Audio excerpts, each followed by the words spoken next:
"You're just not cut out for this job," she said, smiling like she was doing me a favor. The fluorescent lights flickered above her desk, the kind that hum just loud enough to make you wonder if you're losing your mind. Her tone was honeyed, her words sharpened to cut. I kept my hands steady, fingers laced on the folder in my lap. I'd learned long ago not to give her satisfaction in watching me flinch. I nodded once. "You might be right," I said. Then I smiled. "I'll be gone by Friday." She raised an eyebrow, leaned back in her chair. "Well, I suppose that's for the best." I stood, turned toward the door. "But Monday," I paused, just long enough for her to look up. "Monday will be interesting." She laughed, rolled her eyes. I walked out without another word. When I first met Marissa, she was the kind of manager who made you believe in potential, in yourself, in the system. She said things like, "I see leadership in you," and "we'll rise together." And I believed her. I was naive back then, hungry. We worked late nights side by side, trading ideas over cold coffee and spreadsheets that blurred at the edges of exhaustion. She told me I had a rare mind. I told her I trusted her. She smiled every time I handed over a project, said she'd polish it up before presenting. I didn't notice she was polishing out my name. That went on for 3 years. 3 years of my work under her initials. My ideas, her promotions. My reports, her praise. And every time someone congratulated her, she'd say, "Couldn't have done it without my team." Never my name, just team. I didn't see the betrayal until it was obvious. It started with an email chain. She forwarded one of my financial models to the CFO. I wasn't copied. A friend in accounting sent me a screenshot. Her signature, my attachment. I checked the metadata. My initials were still there, hidden in the file's author tag. That's when something in me shifted. I didn't confront her. Not yet. Anger is a luxury. I prefer results. I spent the next 4 months preparing my resignation and her downfall. Marissa was ambitious but careless. She never read the details of what she approved. She trusted me to handle the numbers, and I did, perfectly.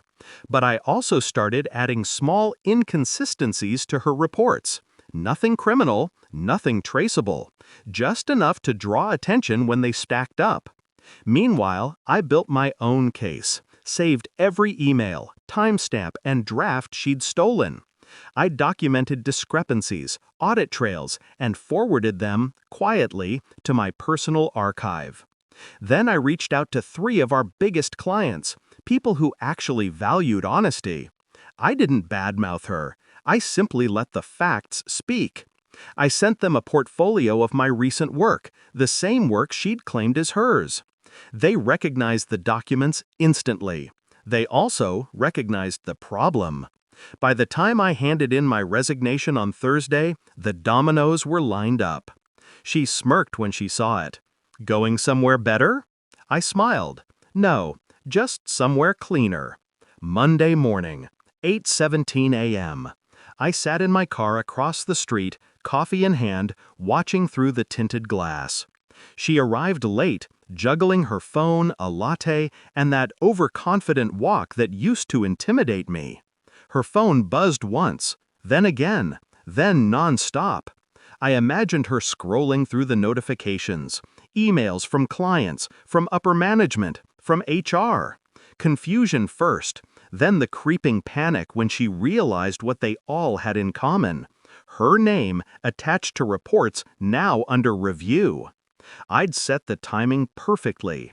The clients had forwarded their complaints to the board, citing misrepresentation of authorship and financial inconsistencies. My anonymous submission to the internal ethics team had landed minutes later, complete with evidence. By 9:30, she was in the conference room with the CFO and legal. By 10, security was standing outside her office. I didn't stay to watch her walk out. I didn't need to. At 10:12, I got a message from my friend in accounting. She's gone. effective immediately. I took a sip of my coffee. It had gone cold, but victory has its own warmth.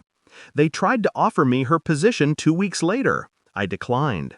Some buildings are too rotten to rebuild from the inside. I started my own consultancy instead, small but honest. Clients followed, the ones who knew who'd really done the work all along. Sometimes, late at night, I still think about that office. The way the lights flickered, the hum in the walls, the way she smiled when she told me I wasn't cut out for the job. She was right, in a way. I wasn't cut out for that job. I was cut out for something sharper. Justice, perhaps. And on Mondays, when my phone lights up with new contracts and opportunities, I can't help but smile, imagining her somewhere, wondering how everything fell apart so quickly. It's simple, really. I just gave her what she taught me.